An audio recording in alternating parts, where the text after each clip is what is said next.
કાંકરેજ તાલુકાના ખીમાણા ગામે આવેલી સુજલામ સુફલામ કેનાલના પાણી ફરી એકવાર એક આશાસ્પદ યુવાન માટે કાળ સાબિત થયા છે। રામપુરા સુજલામ સુફલામ કેનાલ સાયફર નજીક કેનાલના ઊંડા પાણીમાં ડૂબી જવાથી એક 19 વર્ષીય યુવકનું કરુણ મોત નીપજ્યું છે।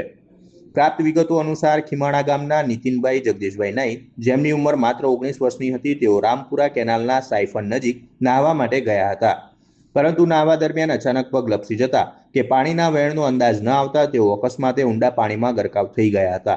ઘટનાની જાણ વાયુ વેગે પ્રસરતા જ આસપાસના સ્થાનિક લોકોના મોટા ટોળા કેનાલ પર ઉમટી પડ્યા હતા। સ્થાનિક તરવૈયાઓ અને ગ્રામજનોની ભારે જહેમત બાદ યુવકના મૃતદેહને પાણીમાંથી બહાર કાઢવામાં આવ્યો હતો। કેનાલમાંથી બહાર કાઢેલા યુવકના પાર્થિવ દેહને તાત્કાલિક સારવાર અર્થે ખીમાણા રેફરલ હોસ્પિટલ ખાતે ખસેડવામાં આવ્યો હતો, જ્યાં ફરજ પરના તબીબોએ તેને તપાસીને મૃત જાહેર કર્યો હતો। 19 વર્ષના જુવાનજોત દીકરાના મોતના સમાચાર મળતા જ પરિવાર પર જાણે આભ તૂટી પડ્યું છે અને પરિવારજનોના આક્રંદથી હોસ્પિટલ પરિસર ગુંજી ઉઠ્યું છે। આ ઘટનાને પગલે સમગ્ર ખીમાણા ગામ પણ ભારે શોક અને ગમગીનીનો માહોલ છવાઈ ગયો છે।